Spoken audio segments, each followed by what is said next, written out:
Welcome to the Political Philosophy Podcast. I'm Toby Buckle. Economic inequality is back in the debate in American political discourse, which I'm really happy about. Elizabeth Warren, her signature policy proposal is a wealth tax levied against fortunes of over $50 million, and just recently Bernie Sanders came out with a very similar, actually I think even more aggressive plan. We've been talking about should billionaires exist at all, and what are some programs that will help the least off among us. I'm not going to get into the direct politics of that, although I reference it occasionally. What I want to ask is, as theorists who try to think about this in a more sustained way, how should we approach and how should we think about the issue of economic inequality, including both income inequality and wealth inequality, and perhaps more broadly access to economic resources more generally. So this is a theoretical commentary on how we should think about this in terms of moral and political philosophy.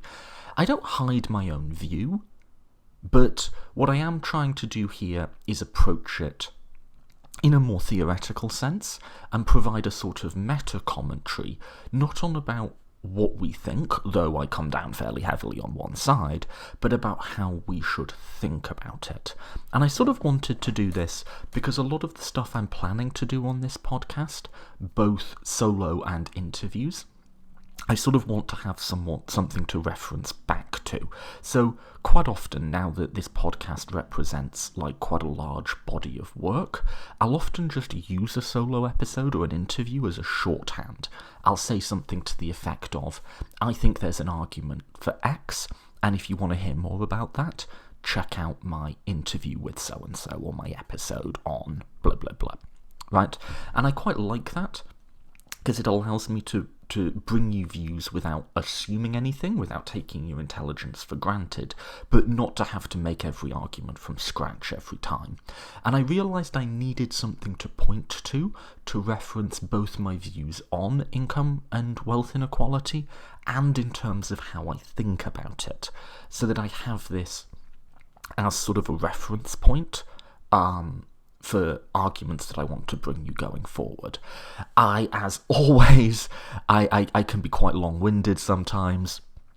I anticipated a tight 1 hour thing. It wasn't that, but I tried to cover a lot of different ground and a lot of different perspectives on the same thing in this one. So I hope you find this interesting and informative, even if, you're likely going to start and finish with a particular view of economic inequality. I hope this provides a way for you to structure and to think about those views in a more self-reflective way. I will say, just as a quick apology, I've had this bloody awful toothache all week, and you might hear me sort of slightly, I try to do my best and to go and to re-record bits where it might not have come out right. So if my enunciation isn't great, or is even worse than usual, an unkind person might say, I do apologise for that. And also that little fact might help explain why so many of the examples I give you in this involve dentistry. That's been what's on my mind and in my head in a literal sense. So let's get straight to it. As always, these podcasts are a lot of work to sort of write out and do. They can be 10, 20 hours of work, even just for a solo one. So if you do want to support me in doing this, please sponsor me on Patreon, patreon.com/political philosophy podcast. If what you're about to listen to is as valuable and enriching as a cup of coffee, consider sponsoring it on that basis. I've generally suggested people give a couple of bucks an episode, and I'm absolutely thrilled and grateful that many have chosen to do that, or even a bit more, but really whatever's right to you. If you're not able to support financially but still would like to show appreciation, sharing it, forwarding it to people, giving us reviews, all of that is also super appreciated. So if you do stick with me through like an hour and a half of me talking about my views on this, consider taking an additional minute to support the show in whatever way feels right to you. So that's my little ask at the beginning, I don't do any advertising on this show, by the way, so the only advertising is what you just listened to, which is me saying either give money, share, whatever it is you want to do, but you'll never have to listen to an advert on this show, and the price of that is I hope you can support it in some more direct way. So, with that ask done, let's get to the episode. This is me talking about my views on economic inequality, and I will say this is me talking for me. These are my views. I'm not trying to give you an analysis of an issue. I'm not trying to explicate the views of a guest. This is me talking for myself after having thought about this for a long time and then interviewed a lot of people, read their books, whatever. This is sort of where I'm at with this issue, which, like I say, is becoming of increasingly significant political importance, and I think correctly so. So, let's get straight to it. This is me discussing economic inequality.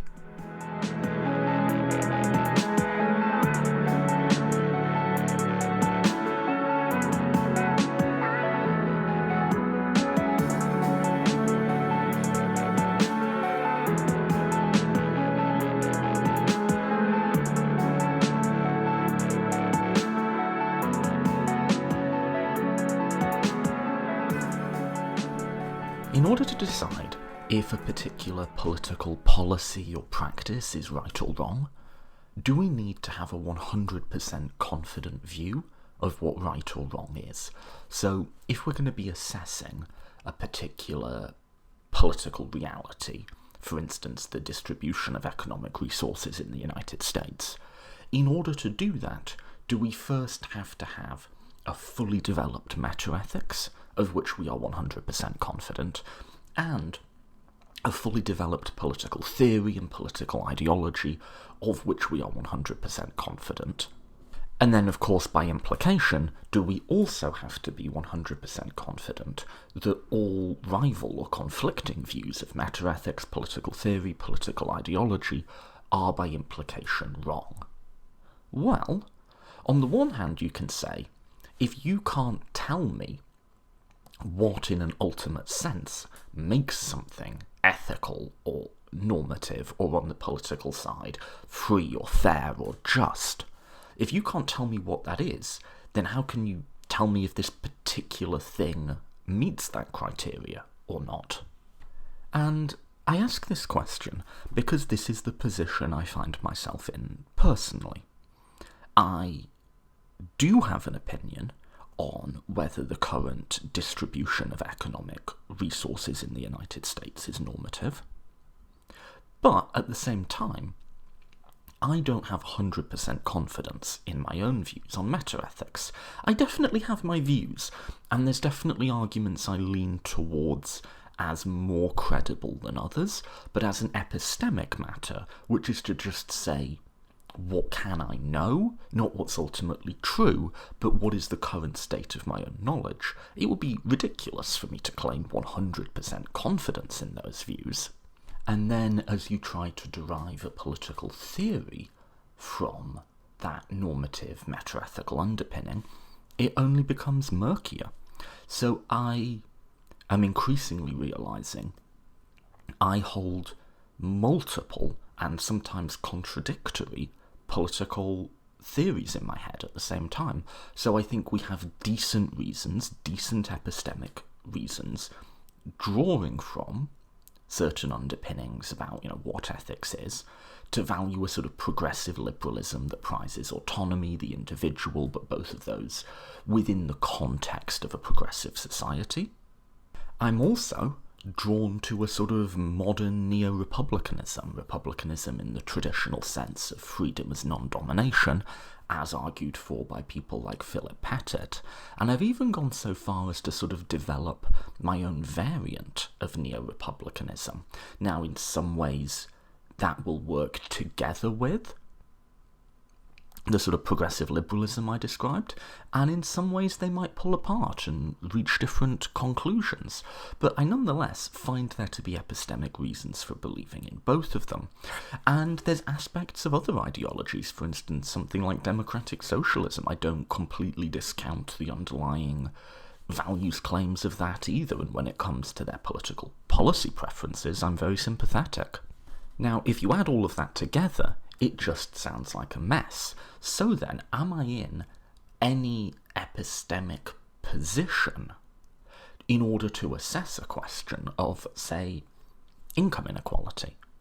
Yes, and I think it's too cautious to say that you have to be 100% confident in the base, 100% confident in the structure you build on that base, in order to have any confidence at all in the sort of conclusions that you might draw from it. And indeed, I think you can take a political question like economic equality, and this is actually, I think, what a mature political theory, a mature process of reaching normative political conclusions should look like, and you can examine it from a number of different perspectives. You can put on one pair of glasses and see how the thing looks. You can put on another pair of glasses and see how the thing looks. And then you can sort of weigh it all up together. You know, which glasses do we have the most confidence in? Which do we not? And what are they saying? Are they saying the same thing or different things? And I think when we should be really confident that our normative conclusions are right is not so much when we're really confident that our meta-ethical grounding to those conclusions is right.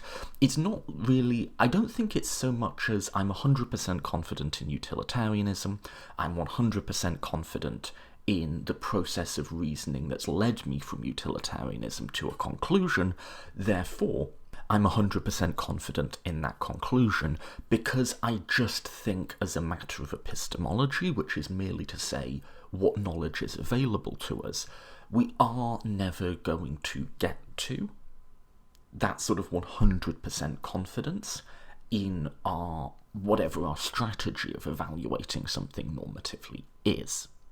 But I don't think, as many people do seem to think, that imperfect epistemology of our foundations necessarily implies a total relativism about our conclusions.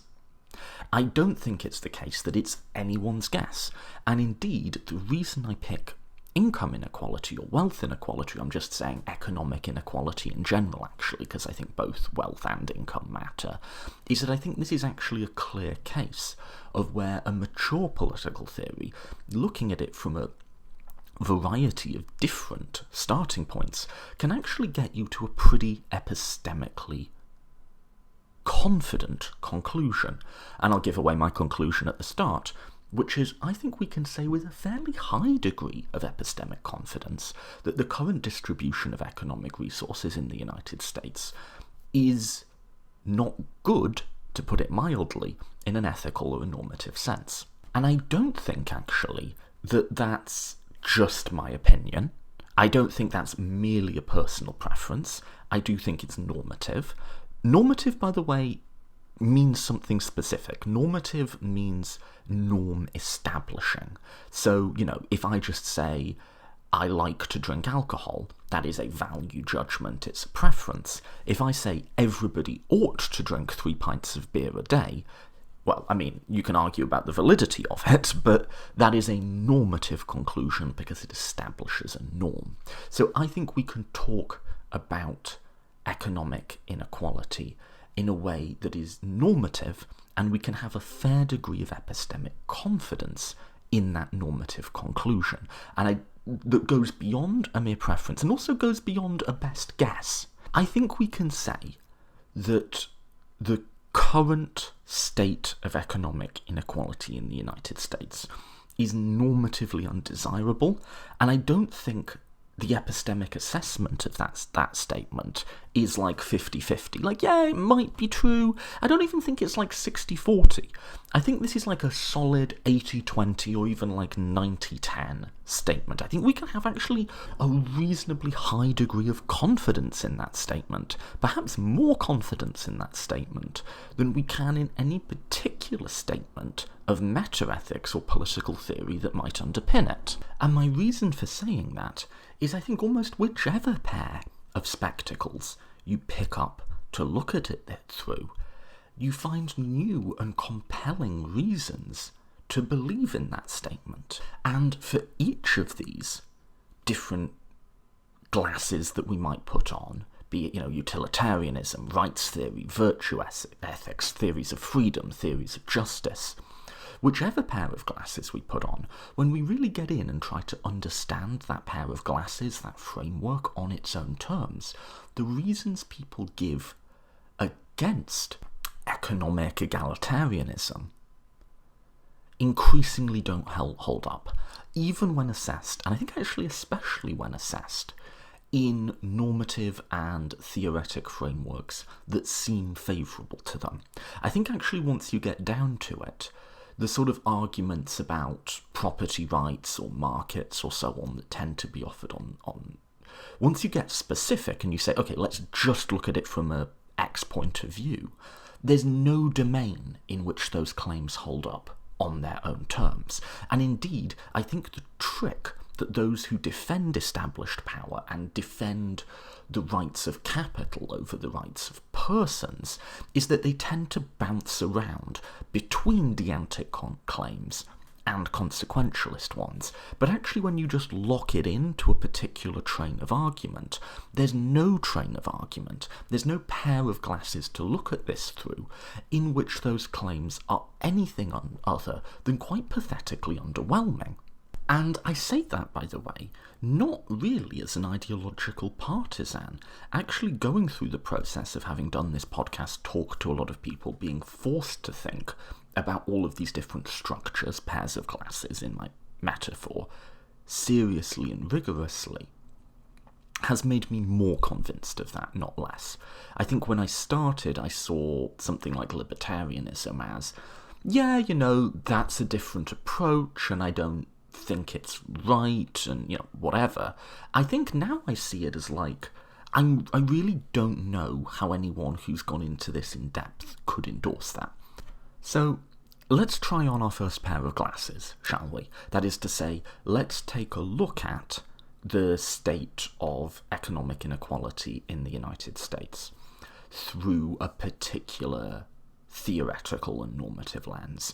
And let's start with one that I like, which is just utilitarianism. So putting aside, whether or not you buy into utilitarianism or not, or perhaps consequentialism more broadly, you might say, let's just ask, how would a utilitarian assess this question? And if you're not a super fan of utilitarianism, don't worry, we're going to get to different approaches in a second. But this is how I think we should be doing it. Let's look at it from a number of different angles. Well, I think the first thing that strikes me about the normative implications of utilitarianism is it identifies, and I think identifies correctly, the comparatively unsophisticated goal of avoiding pain and suffering. So I'll use the example I always use in this, which is imagine undergoing invasive dental surgery without anaesthetic. I did this a while ago, not without anaesthetic, but invasive dental surgery. I actually think I need to go back. I have toothache at the moment, which is like if I'm sounding slightly weird in this video. That's why, so I apologise for that. But think about how much that would hurt. What would you give not to have to go through that? What would you give to prevent the person you love most in the world, your child, your partner, your parents, what other goods would you trade off not to have them go through that? I wouldn't put my wife through that if you offered me $100, would you? $1,000? Probably not, no, right? What would it take for you to put a loved one through that? Or yourself through that, for that matter. And I think when you think about it that way, you just get a sense, an immediate intuitive sense, of how important preventing pain is relative to other types of goods that we might desire. If you think about any other good that you might seek out in life, other than like really big ones like being able to decide your life plans, all of the small stuff just falls away in the face of that. And I'll add two more real quick, because just as extreme poverty can cause real physical pain, I think there's two other types of suffering that are psychological suffering that are associated with poverty and that are also ethically important and normatively important to try and remedy and avoid wherever possible. And those are fear and humiliation. So fear, again, think about, your person you love most in the world strapped to that dentist chair, about to have a drill put in their molars, and they're terrified and they're pleading. What wouldn't you give? Never even mind the pain. What wouldn't you give to alleviate that fear that they're suffering? What other goods wouldn't you trade off? And humiliation, I've talked about a bit, but think about the last time you were bullied, last time someone had power over you that you couldn't control, and they rubbed it in your face, and how angry you were. Think about how many times you've revisited those moments. Well, all of those forms of suffering, pain, fear, and humiliation, are directly linked to extreme poverty. Think about how much just physical pain is being suffered right now by people who are homeless and have to sleep on either freezing cold or boiling hot streets.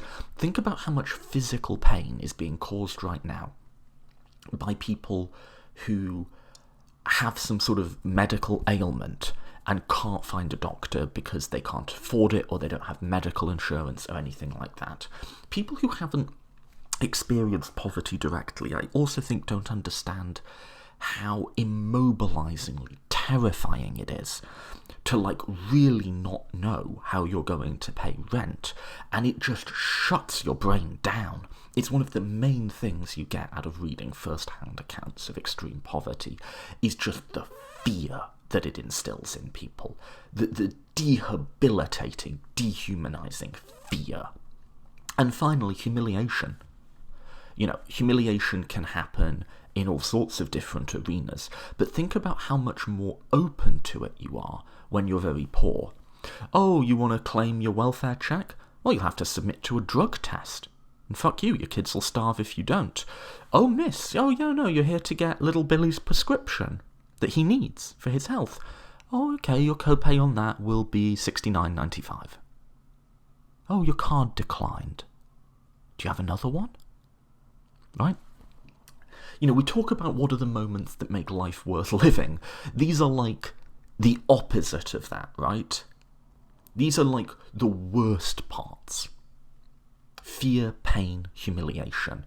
The worst things that human beings can endure. And on just a very simple level, it's clear that we would want to avoid for ourselves and our loved ones those things relative to almost any other good.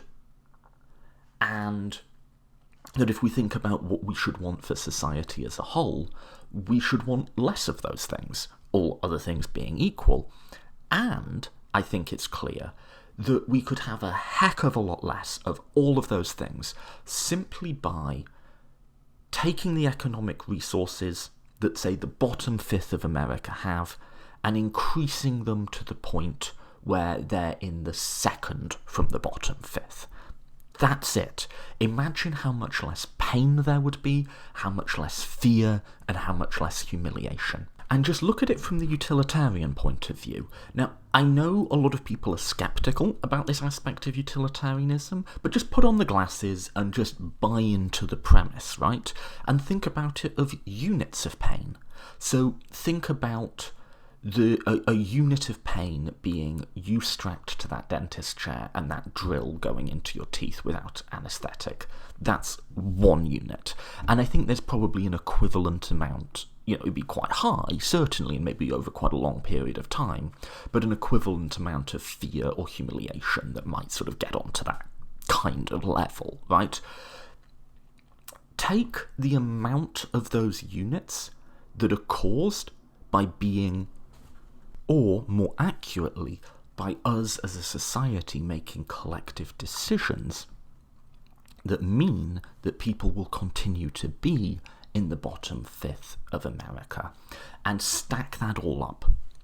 That, to the utilitarian, is the ethical imperative of doing something about the distribution of resources. Now, one thing that makes people uncomfortable with utilitarianism is its apparent willingness to sacrifice the few for the many. But notice that's not at all what's happening here. The costs that we would need to bear. So take homelessness, for instance. Just house people, right? Like, it might cost some extra money, but just house them. The costs to people being very poor, just mail out checks. The cost to having, giving people health insurance, just pay for it. You know what I mean? So there are no trolley problems here. This isn't a case of we've got 5 people strapped to the dentist chair with drills going to go into their teeth, but we can avoid that by taking some other person off the street and putting a drill in their teeth. No.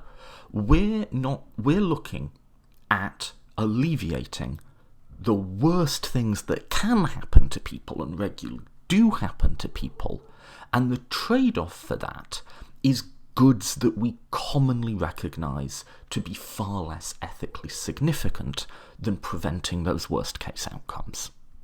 Notice also the bar within this utilitarian framework that the counterexample has to clear. If you think of like one unit being strapped to the dentist chair awaiting the drill, how many units are on the line to take some collective measures that would improve the position of, I'm talking about the worst off fifth in America, but pick your demographic range, right?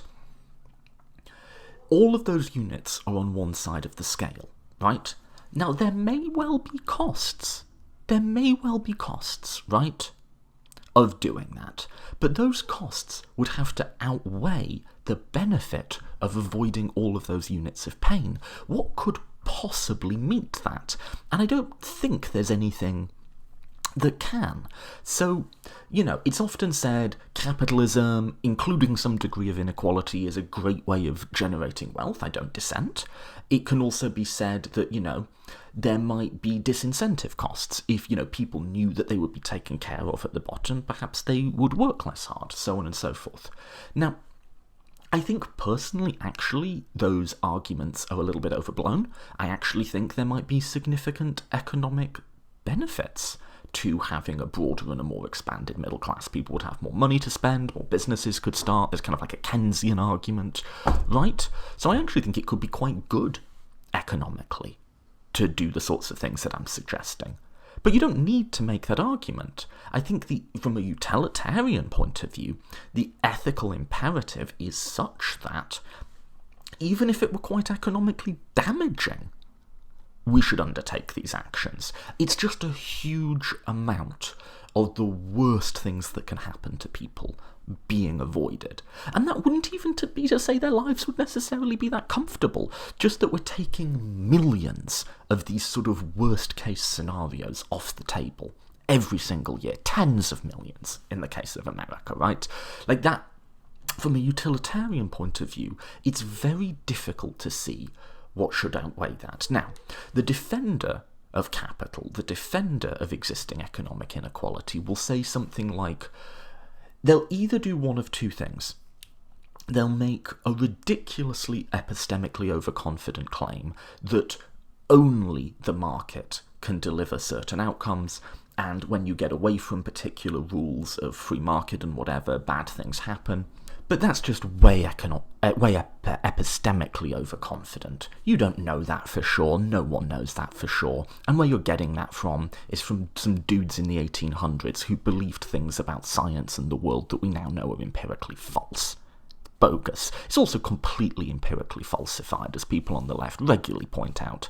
There's many European welfare states that ensure a relatively high minimum, and they're not undergoing some Venezuela-style collapse. Now, you might say, maybe their GDP growth is a little bit slower than ours. Maybe their stock market is a little bit, lower than ours. Maybe they don't have the sort of dynamic financial services that we do. I think from the utilitarian point of view, you can just say, so what? So what? That's again, on the individual level, what wouldn't you do to give your loved one getting that dentist's drill? On the societal level, what wouldn't we do to stop that sort of suffering for the least off among us? If the stock market goes down some points, who cares? It's a trivial cost to pay. So I think we should, on a morally consequentialist view, we should be willing to stage interventions to help people at the bottom, even if it's economically damaging. And notice, that's not to make an argument about the overall utility of markets. This argument is sort of agnostic as to whether a market economy is best overall. It's just to say that we are justified in intervening to correct market outcomes. Now, what'll happen then is the defender of capital and existing economic inequality will switch tracks. They'll jump out of the utilitarian lane and into the rights theorists' claim. Now notice that these are two separate arguments, and just notice what they're doing. And they'll say, yes, but you can't just take people's money to do it. Well, that's a claim about property rights, right? That's a deantic constraint, as it's called in the literature. And I just want you to notice in real-world arguments, when people do that, they sort of give up on one set of meta-ethics and jump to another. And what I want to try and show in this episode is if you just hold them to one lane, there's actually no lane in which this sort of deference to existing power and capital is justifiable, and it only works when they ping back and forward, right? But to summarise, I think the utilitarian case for remedying the suffering of the worst off, even if it means inflicting somewhat moderate burdens on the comparatively affluent, is overwhelming. And I think the barriers that the opponents have to clear within the utilitarian worldview are again overwhelming.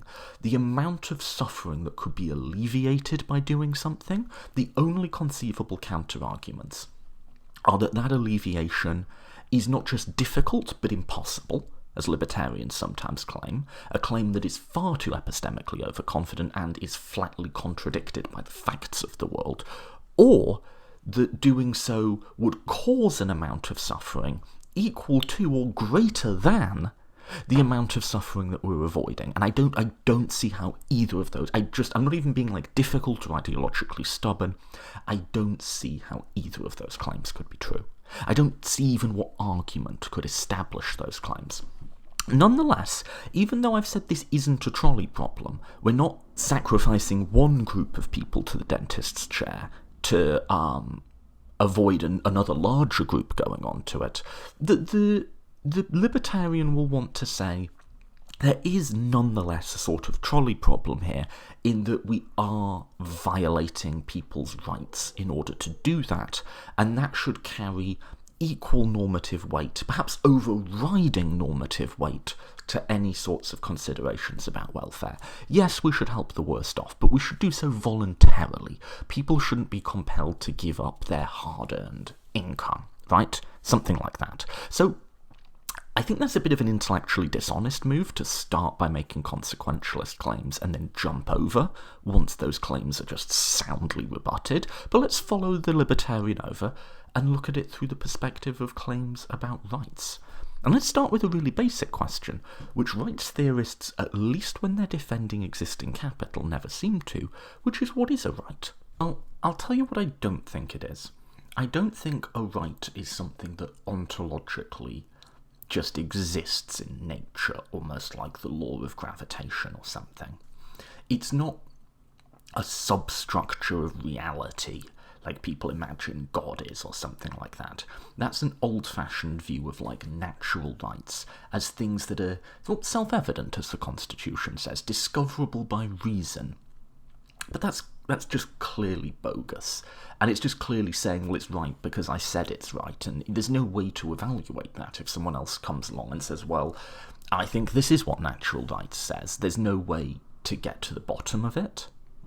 I think how I would conceptualise rights, and I talked about this at a little bit greater length with Cecile Farb, and I think how most modern rights theorists would go about thinking of it. Well, I'll give you my formulation, is rights are a protective capsule. That capsule can be legal, moral, social, political, linguistic even, but a protective capsule designed to put like a force field around those things or attributes which we view as essential for human beings to pursue their interests. So human beings have interests, they have things that they, want to accomplish in this world, and rights are sort of a set of protections for the base conditions of them doing that, right? So I think it makes sense on that view that to say that people have a right to a minimal amount of sustenance, because that is necessary in order for them to pursue their interests. And so if we want people to be able to pursue their interests, we need to give social and legal and moral protection to them having a certain minimum form of sustenance. And then there's other things. You might say people have a right to an education, they have a right to free speech, so on and so forth, right? And what you're saying is those things are ineliminatable in order for them to function and flourish and lead a life in which they can pursue their interests, where their interests are self-defined. We're not coming to a view about how they, what life plans they ought to choose. We're simply saying in order to be in a position to choose life plans, they need these things. Now, this isn't actually my preferred way of looking at it, but let's just look at it through this view. So in other words, rights are these baseline protections in order for people to pursue their interests, right? Now, notice what the claim that gets bandied about in contemporary political discourse is saying. It says, well, yes, it's all very well to have people have a certain minimum standard of income or sustenance or housing or shelter or whatever it is, but you can't take people's money to do that. So what they're essentially asserting there is not only that people have property rights, but that those property rights are so deep and so far-reaching that they override any other rights claim. In the philosophical literature, this gets termed side constraints. People say, oh, we're not saying you can't pursue welfare, we're just saying that violating property rights is a side constraint. Well, that sounds very reasonable, right? But what it essentially boils down to is saying, if there's ever a conflict of rights claims, and which, by the way, there's going to be conflicts of rights claims all the time in the real world, because the real world is messy and complicated and the resources we have in it are necessarily scarce. So there's always going to be rights claims that are in conflict, right? Can we take organs from someone who's, irrecoverably in a coma in order to save someone's life? Well, that might be a right to assistance versus a right to bodily autonomy, right? That there's just a conflict there, right? Similarly, and we do find ourselves in this position, we might be in a claim in which welfare rights, the rights to sustenance, the rights to shelter, conflict with property rights. And what the claim, either on the unsophisticated end, that you can't just take people's money, or on the more sophisticated phrasing end, that property rights act as side constraints amounts to, is that those rights overwhelm totally any other rights claim. And I don't really see what set of arguments could establish that. If rights are just natural rights, they're just these freestanding things discoverable in nature, well, that sounds completely fucking bogus to me, but assuming they are, people invoke those sorts of natural rights in all sorts of ways. A lot of people say, I have a right to life, I have a right to freedom, I have a right to property rights, I have a right to not starve to death, right? if we're just asserting them, it's far from clear to me why one of those assertions should trump all of the others. If we're thinking about it in a more modest way, as a sort of hardline protection of the foundation of interests, then, I mean, it seems to me like you can accommodate property rights within that view, but only as a sort of general pantheon of rights, in which some will sometimes have precedence, some others will sometimes have precedence, and we've all just sort of like got to balance them out a bit. And that's not a relativistic view. It's just to say, look, there's numerous different and sometimes conflicting things that human beings need in order to pursue their interests. That just seems like an obviously empirically true statement to me.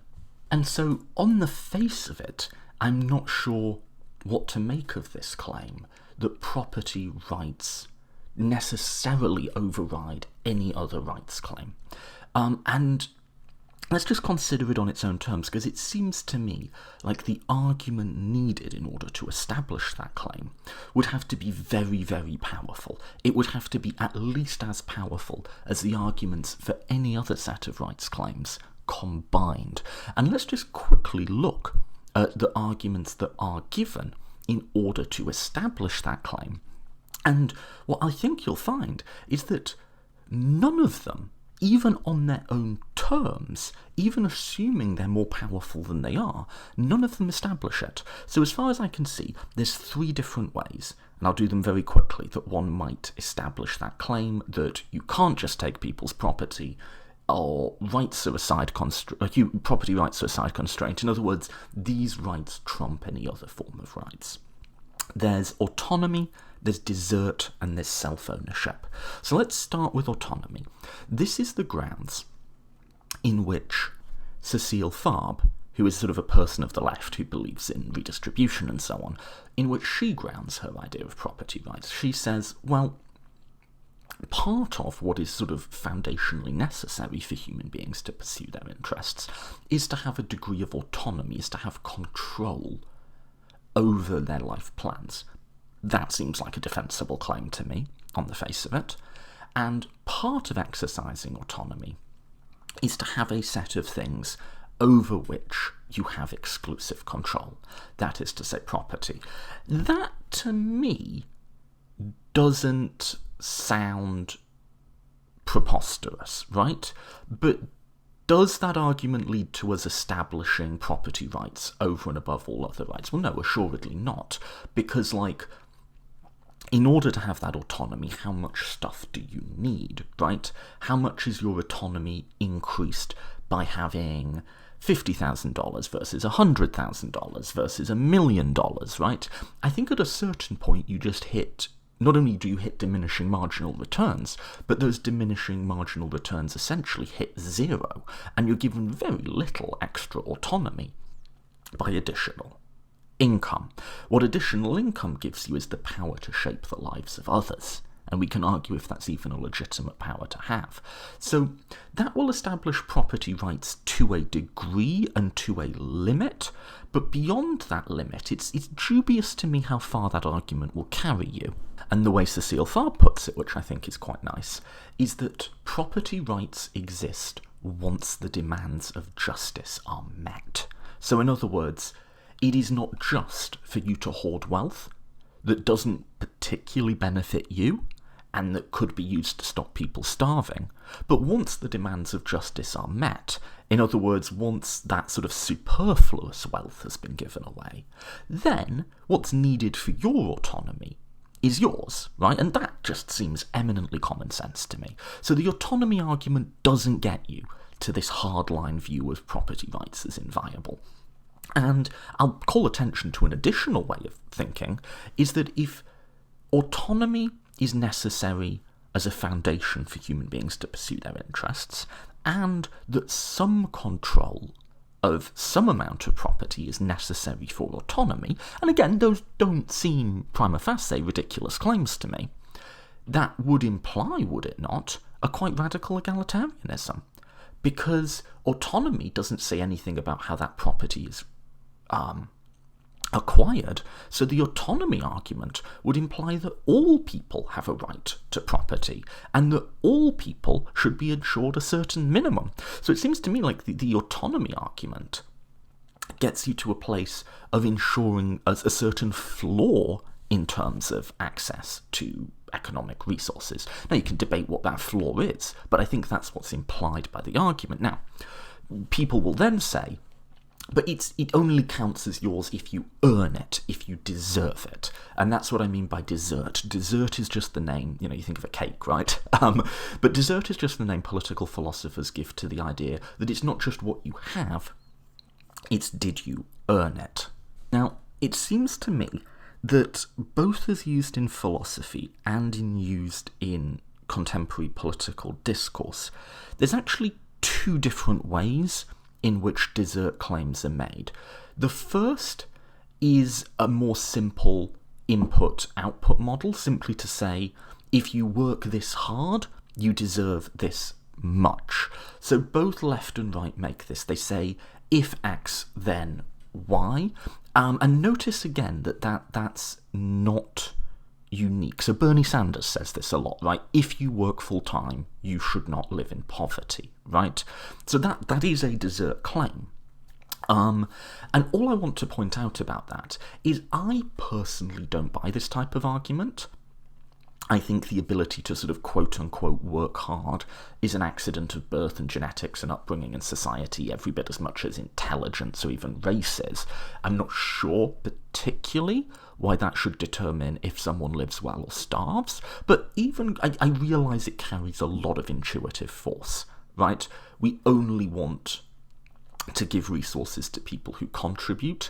I might do a whole episode just on this, because I think this is a bit of a moral myth, but even assuming that there's some validity to it, like I said, again, let's just go through and look at this from every single pair of spectacles we can. We did the utilitarian spectacles, we did the rights theory spectacles, now we're doing specifically sort of rights theory, the rights, property rights spectacles. If it were just doing an input-output model, and we're saying there's some innate moral value to hard work and effort and ingenuity and industry, it seems like, to me at least, we need to turn the complete set of outcomes on its head. It seems to me that in terms of the labour, both physical or mental or emotional, the lower classes in America put in inordinately more than, the top 0.1% who are the most heavily compensated. That's not to say that effort and reward, don't matter at all in people's outcomes. They really do tell in their favour. But if the argument is that those who work hard should be rewarded for it, then, I mean, my God, have you ever done, like, manual labour or even, like, a customer service shift? Like, that's really hard. And there's no way that someone who makes their money off, like, financial speculation or something. Now, I'm sure there's some CEOs who work very hard indeed, but I don't know that they're sort of giving more of themselves than the sort of struggling single parent who works 2 jobs and then does all sorts of domestic and child-rearing labour on top of that. I don't know that they're giving more of their capacities than that person. So just a very simple one-for-one desert model seems to me quite radically egalitarian in its implications. Again, that's not how I think about the world, but if you put on that pair of spectacles, that seems to lead you to Bernie Sanders much faster than it would to Donald Trump, seems to me at least. Now, the second way of thinking about desert is it's not just input-output, there's an intermediate step, which is how the market values your input, right? So if your labour is, manual labour and the market values that at $8 an hour, then that is what it is worth. And if your labour is that of a CEO, and that's valued at $500 an hour, then that is what it's worth. I just don't see how this way of making... I don't see how that makes sense, because market values change, right? Like, Marx said it best, I think, actually. He said, to go to the slaughter is always the same sacrifice for the ox, but that is no reason for beef to have a constant value. So in other words, if you're working for a company and a decision which in no way reflects a change in your effort or ingenuity or intelligence is made to raise or to lower your pay, a decision that might be made not only without your knowledge, but completely without even thinking about the impact on you at all because of like stock prices or something, right? Has your moral worth changed because of that decision? No, I don't think it has. And that brings us on to the final way in which property rights are justified, which is as self-ownership, which is, in other words, it's about you owning yourself, and therefore it's about you owning the products. This is the Nozick argument, right? And therefore it's about you owning the products of your labour, and it's not about, like, the outcome of a market transaction is inherently just and fair because it's freely consented to by parties who own themselves and own the products of their labour. Now, one, this doesn't make sense to me on its own terms because, like, is the most important thing that we can say about a human being that they own themselves? Just take that claim. That seems that is the most salient normative attribute of human nature. I don't see what argument could establish that. But even granting it to be true, does it then follow that they own the products of their labour? Well, I mean, maybe. Like, okay, an artist paints a painting, he owns that painting, he gets to decide what to do with it. There's a certain normative force to that, I guess, but that doesn't really capture the reality of how the very wealthy actually acquire their capital in today's economy. Does that apply, for instance, to inherited wealth? Maybe. Does it imply, say, to the results of financial speculation, which are just a gamble? Is that the product of your labour? Maybe. Does it apply? Here's one. Does it apply to money that you got from a government contract? And this is where, so the self-ownership is the most extreme and radical view of defending this idea of property rights as inviolable. And even that doesn't get you to the conclusion that you want it to. Why? Because if a set of holdings is just, if they were acquired through a series of transfers, which in and of themselves were just, the Nozick position, then we can only conclude that the existing set of outcomes, the existing set of holdings, is unjust. Why? Because say you got that money through a government contract, that is, according to the libertarian, stolen goods, right? Taxation is theft. What if you have a family fortune that goes back to the days of slavery? What if, most wealth in our economy, most economic resources are not arising through a series of purely libertarian sanctioned transactions? The real world's a lot murkier than this. And Nozick admits this, and he says, yeah, the consequence of this would have to be that assuming self-ownership, assuming an ownership over the fruits of our labour, that most of the holdings in society are unjust. And he says the normative implication of that would be, at the very least, a one-time radical redistribution of wealth. Now, where Nozick differs is he thinks the redistribution should be just one time, and then after that, you stick to strict libertarian transactions, and whatever arises from those transactions is inherently just. But what I want to make the point is, all three of the ways of looking at property rights, which I think in order of credibility are autonomy, desert, and self-ownership, none of them, if you just follow that track by itself, none of them get you where you want to go, right? So we've done rights in detail. Let's move on to the final way of looking at things from a sort of meta-ethical perspective, which is virtue ethics. In other words, to ask not what are the outcomes, not what are the rules it's following, but what type of person is conducting these acts. Now, virtue ethics is the one I'm least familiar with, and I'll spend least time on, but it seems to me, again, that an argument which tried to establish that the existing set of, the existing economic inequality, the existing set of holdings is just and fair and normative, really struggles when it comes to virtue ethics.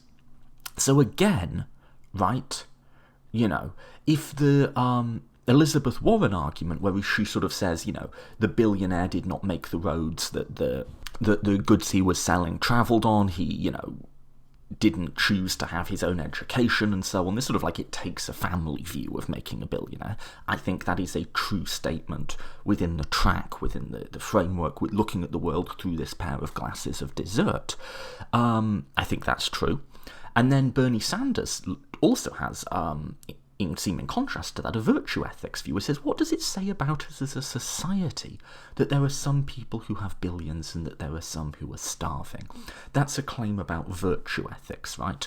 And what I want to note here is some people want to take, Warren pushing back as she did in the last debate against these dessert claims, and Sanders making these claims from the point of view of virtue ethics as kind of like in contrast, and I actually don't see it. These are different glasses through which you can look at the same thing and arrive at a similar conclusion, and I think that's how we should be looking at it, actually. But just to stay with the sort of Sanders or AOC side, that there's actually just kind of something wrong with both the existence of billionaires and the desire to be a billionaire. So Joe Biden says, yes, we should have a more progressive taxation code or whatever, but he says let's not try and punish billionaires. They're not bad people. I think there's something about, I don't know that he said it overtly, but what Sanders is trying to say is that actually they are bad people. That actually if you have wealth, not like wealth in your company, but just personal wealth that could save the lives of thousands, and you're sort of using it to have a yacht or something, there actually is a sense in which we can judge you as a person there. Now, I'm, to my mind, and I'm not a virtue ethicist, and I don't really know how virtue ethicists go about structuring their arguments other than to just sort of appeal to intuition and say, well, do we think this person is a good person? It seems to me like Bernie Sanders definitely has the right side of that argument, in that, yeah, the desire to hold more wealth than you could ever possibly spend is kind of a morally perverse desire, and it does speak to the type of person who would have that desire, and it does speak to the type of society that would organise itself around fulfilling that desire. There's something perverse here in terms of our character, individually and collectively. Now, what the libertarian will do, and how they defend it from a virtue ethicist point of view, is they jump back to the start again and they say, yes, greed is good. Greed might seem unseemly at first, but we get the best social outcomes for it. In other words, they've just jumped right back again to the morally consequentialist point of view. And what I'm saying is if you just lock the argument down to a single track, there's no track in which it can defend itself. There's no pair of glasses through which it makes sense. So we've already dealt with the morally consequentialist side of it. Let's just stay within virtue ethics. Irrespective of, the overall societal system and does it produce good consequences, is the desire to have that much wealth a sign of good character? I'd put it to you that it isn't, and is a society which exalts that and bows down before it. And I've said many times, we treat homeless people as if they're a little bit less than human. We treat the CEO class, and they clearly expect to be treated, as a little bit more than human, a little bit elevated above us. What does that say about the character of our society? Nothing good, right? So those are the three big ways of thinking about it in terms of meta-ethics. There's also political concepts: justice, freedom, fairness, equality, and so on. Just quickly, I'll just do freedom, because freedom is where, the defenders of capital, the defenders of existing economic inequality want to go. And they have a particular idea of freedom, which is individual control over property rights. But is that the best way of thinking about freedom? I actually don't think that there's anything to it. If you just say, well, definitionally freedom is this, therefore, I mean, that's fine, but you can say definitionally freedom is something else, and I think the arguments that it's something else are much stronger. And I'll talk about just two of them, the idea that freedom involves autonomy, and the idea that freedom involves non-domination. And I've explored both of these at length, so I won't go through the argument here, but if you want to hear arguments about freedom as non-domination, I suggest you check out my conversations with Philip Pettit, as well as my series I did on Machiavelli and my solo episode on Humiliation. And if you want to look at ideas of freedom as autonomy, then I suggest you look at my libertarianism series. But both of those, it seems to me, if we are to allow any role in what we think freedom is, to freedom involving autonomy, then I think in order to lead an autonomous life, like I said with property rights, you do need a certain minimum. Beyond that, you can't be starving and be autonomous, right? You can't be dying of something that's preventable if you only had the funds and be autonomous. Likewise, with non-domination, if in order to be free, it's not just that you're left alone, it's that you're not living under the thumb of anyone else, then the concentrations of corporate power that we have in our society are not just threats to equality, they're threats to freedom.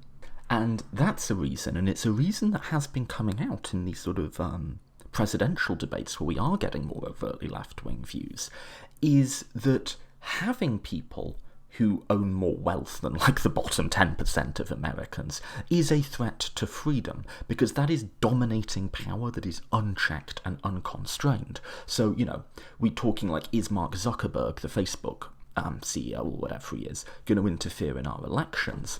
Well, he might or he might not, right? The troubling question is, if he decided to, what could we do to stop him? That should be a question that troubles us. So it's both that the people at the very bottom have their freedom limited by their lack of economic resources, and also that the people at the very top are themselves a threat to freedom by the unilateral control over resources that they have. Now, you can sort of parse out whether individuality or autonomy or non-domination, what's the most sort of salient meaning of freedom. I'd say, we can look at it through different lenses, but what the libertarian is committed to saying again, and through any one of these lenses, just notice the burden of proof that they themselves set up for. They have to say that the only meaning of freedom is individual control over property rights, and any others are illegitimate.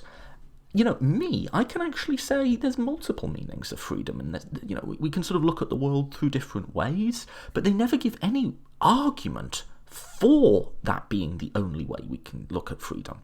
It's just true by definition, and everything else has to be false by definition. But I don't think most philosophers have that view of what freedom is, and more than that, I don't think most people do. Whether overtly or subconsciously, most people in America, according to public opinion polling, do not feel free. Right? We're living in a society in which the definition of freedom that's given to us by the powerful and by capital is that we are free, or most of us are, and yet we don't feel it. And so the libertarian has to say, not only is my definition right, but if you don't feel free, you are wrong to feel that way. In other words, there can be no element of freedom that's subjective. It's purely about meeting an objective definition. Well, again, that seems to me to be an unsustainable claim, that at least part of being free is feeling free. Surely, right? Another political concept through which you could look at this through the lens of is justice. I'm actually going to skip that here because justice has been overdone and we're getting over on time, but I think the punchline is justice is the same. Looking at it through that pair of glasses, we see a very, very strong reason to move towards a more egalitarian society, and surprisingly weak reasons not to. And I think that's been a consistent theme throughout this. Now, where does that get us? Well, I think one way of thinking about all of this is as a sort of moral uncertainty type project, in the same way that Will MacAskill advocates, in the sort of, we look at the probability of something being right, the goodness we get from it, and we sort of add up all the different options, right? So if there's a 25% chance that utilitarianism is right, and that gives us 5 units of goodness, but there's, so on and so forth. You just add it all up. Well, that might be a bit overly formal, but I think it works here. Now, what I want to point out about this, and why I think the argument is so powerful, is that what I talked about with Will MacAskill is when the different arguments pull in different directions, right? In other words, when a consequentialist view seems to lean one way, but a deantic view seems to lean the other. Sort of, how do you make sense of that when you're not sure how much one of them is right and the other is wrong? What I find interesting about this is it seems to me that any structured approach to thinking about what is normative seems to get you to the same conclusion. Now, there might be a sort of pure libertarianism that sort of starts from a foundational point of like a hard line, sort of free will, builds out to a meta-ethics based on that, and then just directly follows through to political principles. Sure. So I'm not saying like every single way of looking at this gets you to the same thing, but what I'm saying is, out of the big ones, out of the big meta-ethical ones, out of the big sort of political frames that we look at the world, when you just lock it in to one track, to one pair of glasses, you find very, very, very strong arguments that we should move our society in a more egalitarian direction. And I think if you saw it's greater than the sum of its parts, right? Because, the confidence we might have in any individual one of those arguments, right, might be limited. But I think, to me, it's like, well, they're not all wrong, right? Like, I think some are more true than others, and you might disagree with me. Like, I tend to weight the utilitarian concerns more heavily, but you might tend to weight the deantic concerns or the political precepts more heavily. But, like, we not only don't have to settle which one is right, we don't even have to settle the relative salience, right? We can agree on where we're going without even agreeing. Like, I might think utilitarianism is 60% true, you might think it's 10% true. We can actually still agree on the conclusion. So it seems to me that conclusion rests on foundations more secure than any of the ultimate arguments that it derives from. Now, what you don't get from that is an end point. A lot of political thinking is about where ultimate should we be, what is the ideal standard of justice in rules, and a lot of the thinking that I think is preoccupying the left right now is the ultimate vision one of Elizabeth Warren's sort of heavily regulated compassionate capitalism, or is it Bernie Sanders' democratic socialism? Is it this or is it that? And what I want to point out here is all of these arguments pull in the same way, but they won't quite end in the same place, right? I think where utilitarianism will take you and where rights theory will take you is, for now, they'll both push in the same direction, but I think utilitarianism would probably end with us getting closer to a point of like pure equality, whereas rights theory might end with us at a place much more egalitarian than we are now, but with still moderate inequality, right? So what I want to ask is, how important is that? And I would argue, when all of these different approaches agree that we're a long way away from where we need to be, and that all of them agree that we have to travel at least some considerable distance away from where we are now and in the same direction, it doesn't matter that much. Once we get to the point where we have the income and wealth distribution of Sweden or Denmark, then we can have the debate of, like, do we want to stop here or do we want to keep on going? Do we want to have a more equal capitalism or do we want to be full-on democratic socialist? For now, it doesn't matter. And specifically on the issue of economic inequality, Amartya Sen has a great metaphor where he's like, imagine you're being locked in a steam room and the temperature's going up and up and up and it's painful and it's hot and the dial's going up and up and up and there's someone on the outside who says, okay, I'll turn it down. What do you want me to turn it down to? And you're like, I don't know, just turn it down. And they say, I won't turn it down until you tell me exactly what the optimal calibration is. Well, that's just silly.